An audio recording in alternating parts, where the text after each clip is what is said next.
Assalamualaikum warahmatullahi wabarakatuh. Kami dari kelompok 6 akan mempresentasikan proposal kami tentang pembuatan film yang berjudul Tembok Tak Terlihat. Dan di kelompok kami terdiri dari 9 orang. Yang pertama ada saya sendiri, yaitu Nova Handika. Dan lanjut ada teman-teman saya, yakni ada Ahmad Fairuz, Beni Fajar, Yoga Gifari, Erlangga Gagah Prakoso, Safri Ramadan, Dwi Nurul, Fahmi Hans, dan juga Habib Alfi. Dan selanjutnya akan dilanjutkan oleh teman saya yang akan dibacakan berikutnya. Saya akan menjelaskan tema film dari kelompok kami. Kelompok kami mengangkat tema tentang ketimpangan sosial yang menggambarkan perbedaan mencolok dalam kondisi hidup dan kesempatan yang dimiliki oleh dua karakter utama kami.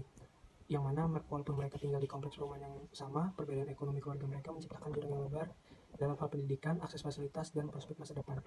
Selanjutnya adalah alasan pemilihan tema. Kami menggarap film Tembok Tak Terlihat ini karena berdasarkan pengamatan kami banyak sekali kesenjangan sosial yang terjadi di lingkungan kami, yakni di kota Jakarta. Dan selain itu, dari analisis kami terhadap rasio tingkat kemiskinan yang terjadi menurut Badan Pusat Statistik, di Jakarta mengalami peningkatan, yakni yang awalnya pada tahun 2022 rasio presentasinya hanya 0,381 naik 0,007%, yakni menjadi 0,388%. Saya Ahmad Fairuz. Di sini saya akan menjelaskan maksud dan tujuan. Yang pertama, mengedukasi dan meningkatkan kesadaran masyarakat tentang realitas ketimpangan sosial. Yang kedua, mendorong masyarakat untuk terlibat dalam upaya mengatasi ketimpangan sosial. Yang ketiga, menyoroti pentingnya kesetaraan dalam kesepakatan pendidikan. Terakhir, menyampaikan bahwa perubahan positif bisa dimulai dari individu. Saya ingin menjelaskan segmentasi pada geografis kota besar dan daerah urban di Indonesia, khususnya di Jakarta, yang menunjukkan ketimpangan sosial yang sangat mencolok antara kawasan mewah dan kawasan kumuh terlihat jelas, menjadikan Jakarta tempat yang cocok untuk ketimpangan sosial. Berikutnya demografis, usia 18-35 tahun, jenis laki-laki dan perempuan, pendidikan mahasiswa, lulusan universitas, dan pendidikan menengah, pekerjaan, pekerja muda, profesional muda, aktivis sosial, pendidik, dan pembuat kebijakan. Berikutnya psikografis, orang yang aktif berorganisasi, berpartisipasi, dan mengikuti seminar tentang isu-isu sosial.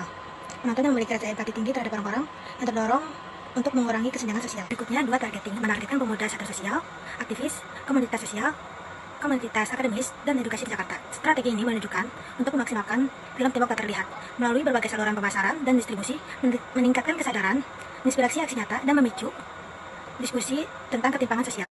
Baik, di sini saya akan menjelaskan tentang positioning sebagai film pendek yang mengubah kesadaran. Tembok Tak Terlihat bertujuan untuk membuka mata penonton terhadap ketimpangan sosial yang mencolok di Jakarta, menginspirasi empati dan aksi nyata untuk perubahan.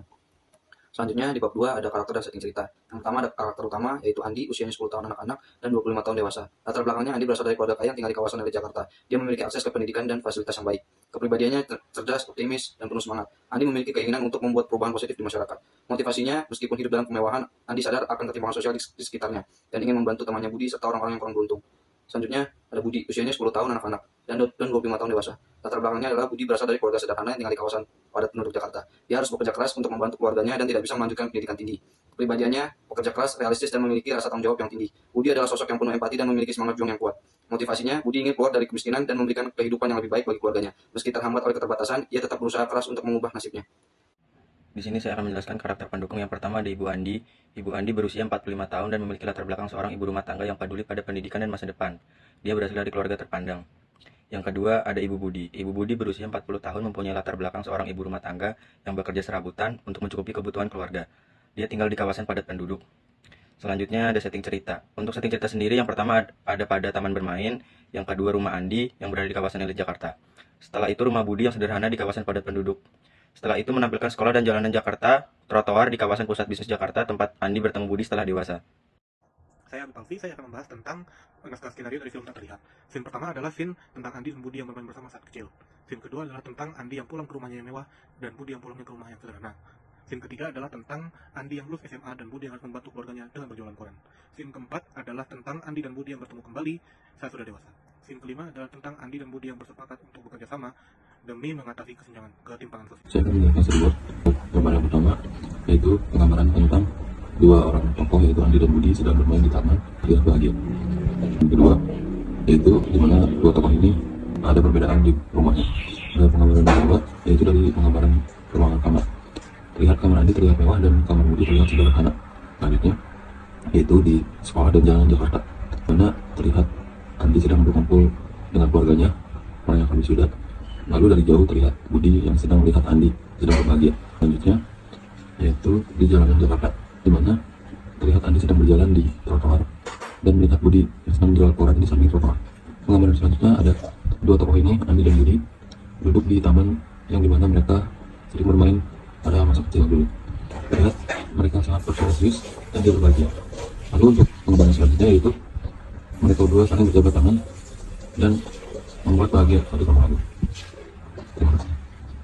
Baik, saya Fahmian Sega akan menjelaskan tentang kesimpulan dan saran.